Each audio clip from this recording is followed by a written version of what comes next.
Pessoal, boa noite. Estou gravando à noite, bom dia, boa tarde. Enfim, a gente vai ter aula 13 de português 4, né, que é a nossa parte de gramática.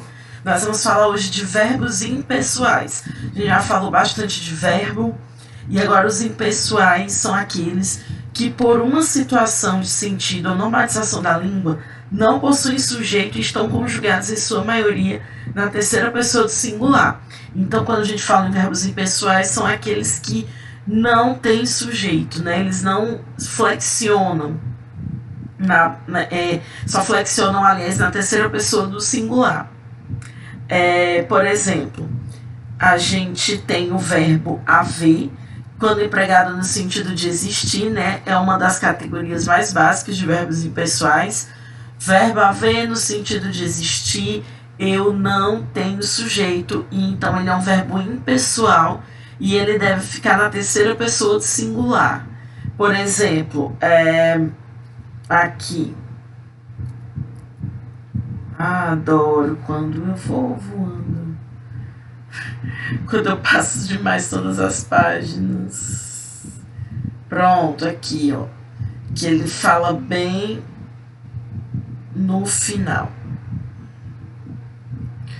Quando houvesse alguma intenção sexual que me provaria que não era mais que uma sensação fulgurante, destinada a morrer com a noite e o sono, há remorsos que não nascem de outro pecado, que não tem maior duração.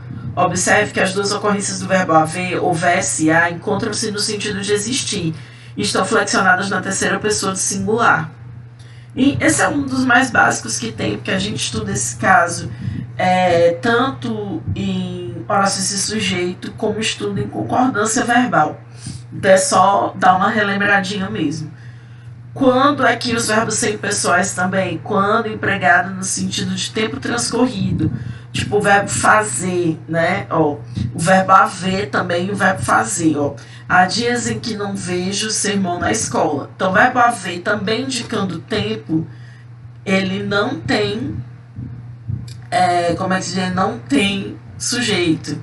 E o verbo fazer, né?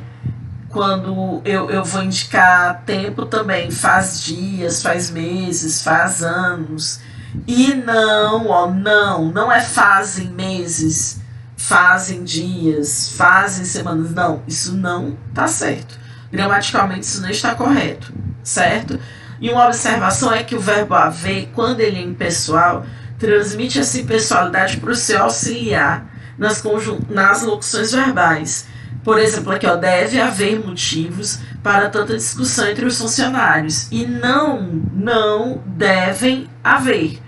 Mas, Carla, motivos ali, plural. Gente, ali já é o objeto direto. O sujeito, o verbo deve concordar com o sujeito da oração. Se a oração não tem sujeito, ele não tem com quem concordar e fica na terceira pessoa do singular, tá bom? Os verbos que também são impessoais são os verbos que denotam fenômenos da natureza. No sentido literal mesmo, como chover, amanhecer, anoitecer, gear, nevar. Ó, choveram.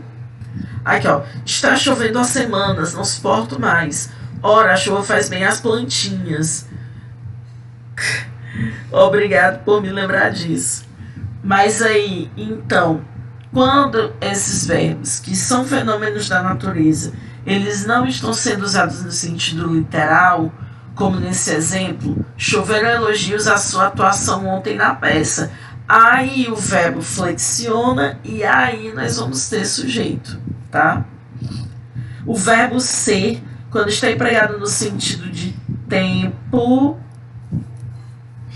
aqui, com um pouquinho mais de delicadeza. Então, verbo ser. Quando é empregado no sentido de tempo, horas ou clima, né? É primavera, são 2 horas, é quente. Então, quando o verbo ser ele está sendo empregado nesse sentido de tempo cronológico, ou tempo que é a estação do ano, esse tipo de coisa, ele também é um tipo de verbo impessoal. E É bem pouquinho essa matéria. Aqui já vai falar do verbo fazer, que eu tinha acabado de citar, né? O verbo fazer no sentido de tempo transcorrido ou indicando o clima, ele também não tem sujeito. Faz uma hora que ele saiu de casa, então não tem sujeito, verbo impessoal, terceira pessoa de singular. Faz muito frio na Europa no mês de dezembro, mesmo no caso, certo? Bem curtinho.